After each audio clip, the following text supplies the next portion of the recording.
Dan Illman, Matt Bernier, the feature race at Del Mar on Sunday, race number 8. It's the Grade 1 Clement Hirsch for fillies and mares. Let's take a look at the field. We're going 1 mile and a 16th. It's the rematch between two extremely good fillies. And the 2 Vale Dory, the 3 Stellar Wind, they threw it down in the Beholder Mile, and Tool champion Stellar Wind was able to beat her. Yeah, you know, this is going to be a fascinating race because you've got some other dynamics that we'll dive into in a little bit. But boy, I mean, you could argue that these are 2 of the leading lights as far as the Breeders' Cup distaff possibilities are concerned, because Vale Dory, you and I have gone back and forth. Guess what? She's won us over. And not that we never liked her, but I thought shorter would be better. And Stellar Wind, what else is there to say? She's rock solid. She shows up and runs every time. Victor Espinoza, though, gave Stellar Wind just a beautiful ride in the Beholder Mile. It was only a 3-horse race, and we thought that Finest City stretching out would be the one to make the lead, or at least push Vale Dory. When they broke from the gate, Finest City wanted no part of that lead. It looked like Vale Dory was going to skip to the front. Yeah. And Stellar Wind was aggressively ridden by Victor. He never gave Vale Dory a chance to get a breather, and I think that really helped Stellar Wind. 100%. You don't want to let your main competition get too far ahead of you, especially if they're out there on a lonely lead. I would imagine, initially when I saw the field, I said, oh, we're going to have a similar situation. The 2 of them, they're going to throw it down. But then you see there's another runner in here for Sadler and Ron Stable, so I kind of think that Shenandoah Queen's nothing more than a rabbit. I think her job is to make life miserable for Vale Dory. And if Shenandoah Queen, the recently purchased Shenandoah Queen, runs in this race, I think that scenario is very likely to play out. But if not, the Timeform US Pace Projector has this. They've got the 2 Vale Dory on an easy lead. And if she is able to skip away and open up 2-3 lengths, it could be a much different story than last time. Yeah, I wonder if for some reason Shenandoah Queen can't run with Vale Dory early. I would like to think that Victor is going to have his ears up, ready to go, and say, you know what, okay, this filly, she can't quite get to her. I've got to get my filly into the race earlier. The other thing to keep in mind when watching Stellar Wind, and Victor has said as much in post-race interviews, she is not the most willing horse.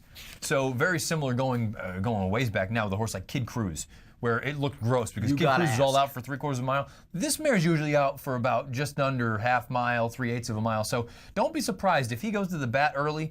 Don't just immediately panic and think that she's in trouble, because she needs to be encouraged. Perfect 6 for 6 at 1 mile and a 16th is Stellar Wind. Both of these ladies are a little quirky. Vale Dory will pop that tail up a little bit when she's asked for her run, but they're 2 very good mares. I mean, Vale Dory is really one of the most underappreciated horses in 2017. 5 starts, 4 graded stakes wins, 1 Grade 1 win, and a neck loss in the Beholder Mile. She's really good. If she gets loose, she is dangerous.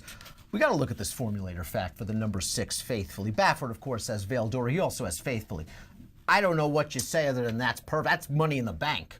I've been here for 3 years, and for however long you and Mike did these videos beforehand, I've never seen a 100% number with, and it's not a small sample size, 7 for 7. It is money in the bank, and my goodness, I suppose I just don't like Faithfully. It shows you, though, what kind of year Baffert's had. Yeah, this is just in the past 90 days, 100%, a 4.88 ROI. Faithfully showed up last time out. She beat an okay mare. Street Surrender was in very good form. Buyer speed figure far and away the best she's ever run, a 95. I just hate that big gap between the last 2 workouts for Faithfully. I really think that if Faithfully was going to take down both of these big 2, she would have to come in this race, no questions asked for me. That last gap between the 2 works bothers me. And I just look at the Santa Lucia, and I understand Street Surrender is a nice horse. She came back and Buyer to 91 when she won next out. I mean, Faithfully's going to need to run the best race of her life and have both Vale Dory and Stellar Wind stub their toe.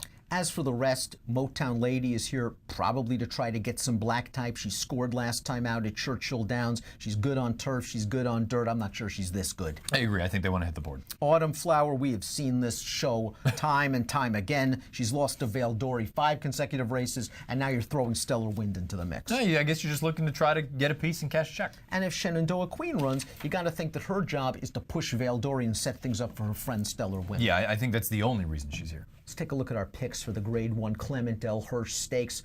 We're both going with Stellar Wind in here. Yeah. Listen, it's going to be a short price. It's not a great betting race, but I have a feeling that these 2 are going to put on another good show. It'll be interesting to see. The other thing I'm a little bit curious about, I know she's won at 1 mile and an 1/8. Vale Dory, I still have that nagging. We've always thought it. Yeah, that maybe she's going to end up being better going shorter, and you and I would both like to see her at 7/8 of a mile, but if she continues on this path and this trajectory, there's no reason to. I just think Stellar Wind might be better. I think she might be slightly better. I mean, she really took the measure of Veldori in the stretch last time out. They really tried hard, both of them. Stellar Win just a little bit better. 3-2 for both of us in the Grade 1 Clement Hirsch. If you are playing the Delmar Sunday card from home, please sign up to DRF Bet. You'll be rewarded with a 10% win place takeout on 10 select tracks all summer long, including Delmar, plus a $300 cash bonus. Learn more at drf.com/take10. Approximate post time for the Grade 1 Clement Hirsch, 5:40 Pacific. Best of luck.